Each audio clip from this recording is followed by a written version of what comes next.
konsentrasi kita. Iya. Supporter apa? Oke ya, untuk supporter ya seluruhnya, buat teman-teman supporter, saya pikir bisa lebih lebih dewasa lagi. Kami juga tidak akan bisa berbuat apa-apa karena kami hilang konsentrasi ketika mereka sesama supporter, utamanya teman-teman dari supporter semua ini saling kejar-kejaran ya, membuat kami tidak betah nantinya di Palembang. Untuk saya akan meminta ke manajemen tidak akan di sini uji cobanya ya.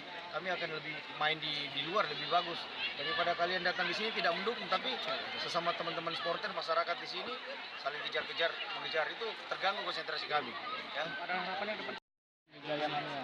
Sriwijaya Mania tolong lebih bersatu lah ya, dukung kami ya, karena kami juga bawa nama Sriwijaya, tolong dukung Sriwijaya. Tidak ada kami juga sebagai pelatih, pemain tidak pecah belah ya. Artinya tidak satu sama lain, kami dukung semuanya sama ya, dukung kami Sriwijaya.